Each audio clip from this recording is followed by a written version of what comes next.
Robot Stop by Adam Bestwick. My dad is an inventor and he's building a machine.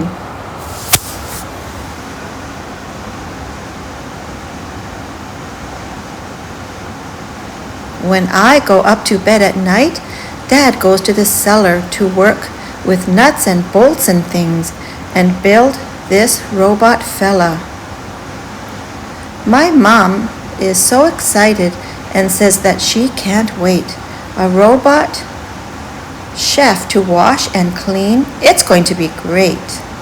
The next day, as the sun comes up, I'm woken up by a vroom, and something strange and alive is tidying my room.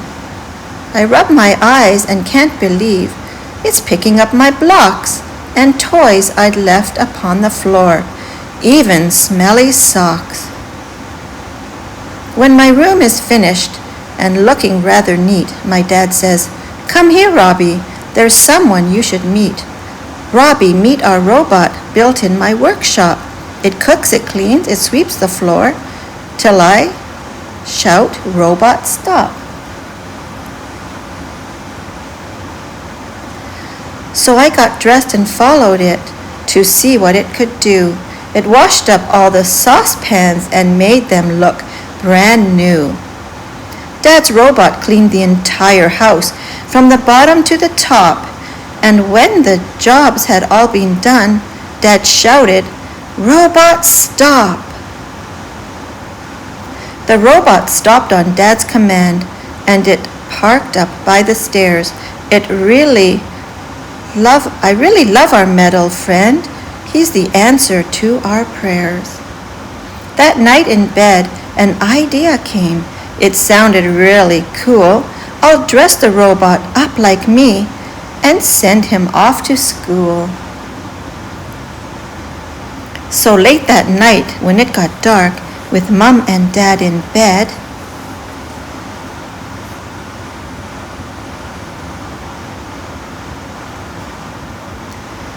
next day my plan was working.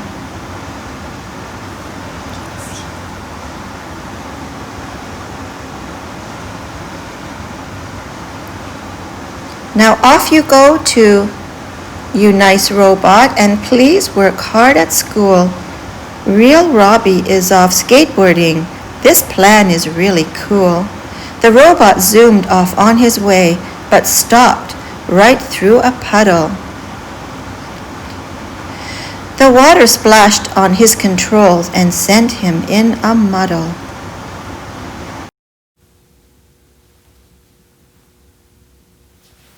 As Robot Robbie reached the school, all dizzy seeing stars, he smashed straight through the playground fence and squashed the teachers' cars. The children shouted, "Robbie, no!" They didn't realize this techno-Robbie look-alike was a robot in disguise.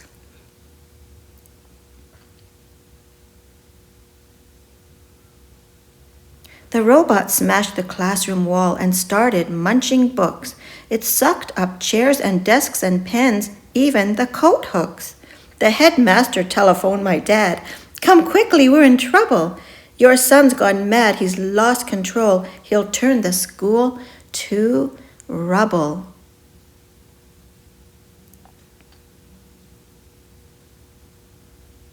Then, in his car and on his way, Dad spots me having fun. "You'd best jump in, you naughty boy. There's explaining to be done." So I sat and tell my dad the truth about this silly plan of sending Robot off to school and how it all began. When we arrive outside the school, it's quite an awful sight. Our robot's made a frightful mess. It's time to put things right. So with a deep breath, my dad and I give an enormous shout, "Robot, stop!" And all at once his big round eyes go out. Phew! So what happened to our robot? Well, it's on display at home. He's pride of place outside our door, our techno garden gnome. The end. Pete the Cat, Robo-Pete by James Dean. What a great sunny morning. Pete can't wait to play baseball with his friends. Do you want to play catch? Pete asks Larry. I can't, says Larry. I'm going to the library. Do you want to play catch? Pete asks Callie. I was about to go for a bike ride, says Callie. Do you want to play catch? Pete asks John. I can't right now, says John. I have to paint the fence. Pete wishes his friends would do what he wants to do. It's no fun playing catch all by himself. If only I knew another me, Pete thinks. And like that, Pete has a great idea.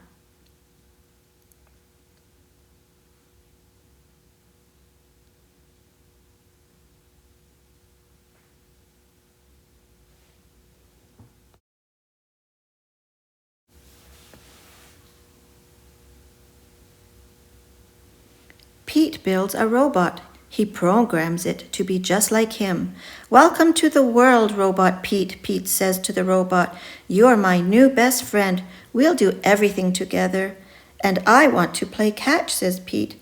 Great idea, says Robo-Pete.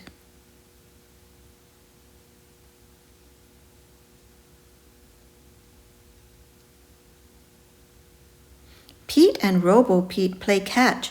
Wow, says Pete, running after the ball. You sure can throw far. Robo-Pete throws farther and farther until, time out, says Pete as he tries to catch his breath. Let's play something else. I want to play whatever you want to play, Robo-Pete says proudly. How about we play hide and seek, says Pete. That will be fun, says Robo-Pete.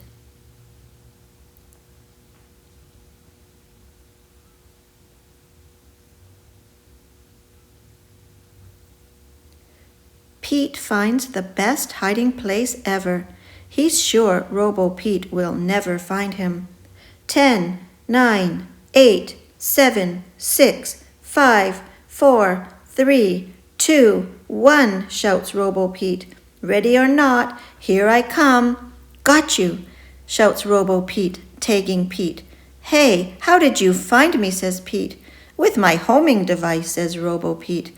I can find anyone, anywhere. Okay, enough hide and seek, says Pete. Let's play some guitar.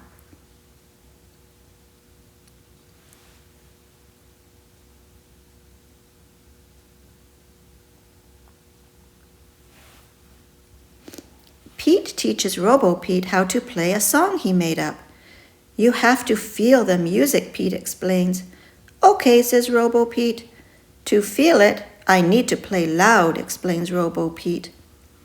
Pete tries to stop Robo-Pete, but Robo-Pete can't hear him over the noise.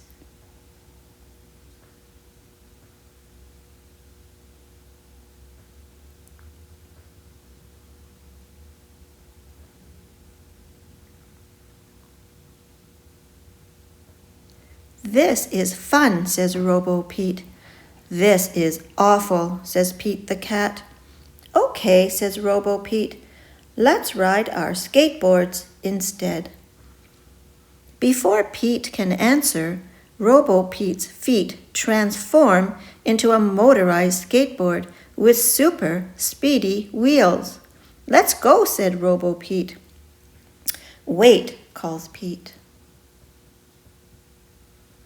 Pete chases after Robo-Pete. He has no idea where Robo-Pete is going. Robo-Pete crashes into the sandbox at the playground. Are you okay? Pete asks his robot. I am a robot. I am indestructible, says Robo-Pete. What is this strange place? It's a playground, says Pete. He waves to his friends.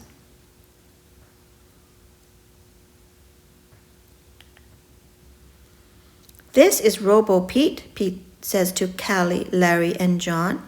I made him myself. Cool, says Larry. We are going to help John finish painting, says Callie. And then we are going bike riding. I want to go on the slide, interrupts Robo-Pete. Robo-Pete, I want to help my friends paint the fence, Pete tells his robot. Paint the fence? That would be great, Robo-Pete says. I am programmed to paint faster than anyone. Pete and his friends try to help, but Robo-Pete paints too fast. So instead, they ride bikes and they read books. And after Robo-Pete is done painting, they help him clean the brushes. Being with his friends is what makes it fun.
My Robot by Eve Bunting. I got a new robot for my birthday. I call him Cecil. Ever since I got him, we have been doing lots of things together. Cecil plays tag with the children at school. Whir, whir. We hear the sound of his wheels spinning as he races after us. Sometimes he goes a little too fast. Crash, smash. Cecil hits the fence. Not the fence, Cecil, I call. It's hard not to laugh. Playing tag is not the best thing my robot can do.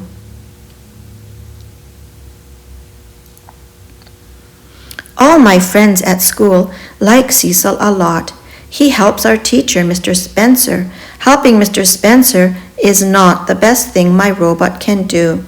Cecil leads the school band. Rum-a-tum-tum, hear that drum. Don't dance, Cecil, I say. Don't prance, just march. The children in the band march along after him. Leading the band is not the best thing my robot can do. Cecil picks me up after school. He gives me a ride home. How's the weather up there, my little brother Dennis asks. He gets a ride home too. Once in a while, Cecil does tricks with our dog. They can roll over, whirl, whirl. They can beg, creak, fizz, whiz. Shake, Prince, says Dennis. Shake, Cecil, he says. Doing tricks is not the best thing my robot can do.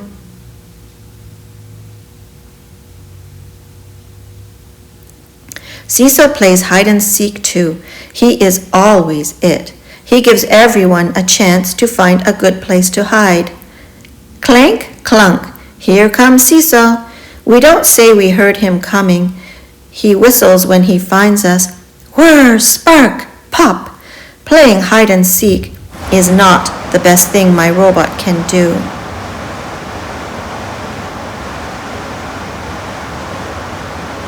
Everyone has heard about Cecil's cakes. He makes circus animals with the frosting. His cakes are almost too pretty to eat. This is your best cake yet, says Dennis. Cecil's cakes are pretty good, I say, but that is still not the best thing my robot can do. My tummy tells me it is, Dennis says. Cecil can mow the grass. Whir, wheeze, wish. Cecil goes very fast. It's a hot day, but Dad is not hot. This must be the best thing Cecil can do, says Dad. Almost, I tell Dad. You and Dennis come with me. I'll show you something else Cecil can do. Look in here. Even cleaning my room is not the best thing my robot can do. I give Cecil a hug. Thanks, Cecil, I whisper. The very best thing you can do is be my friend. Flash, spark, whirl, pop. Cecil knows. The end.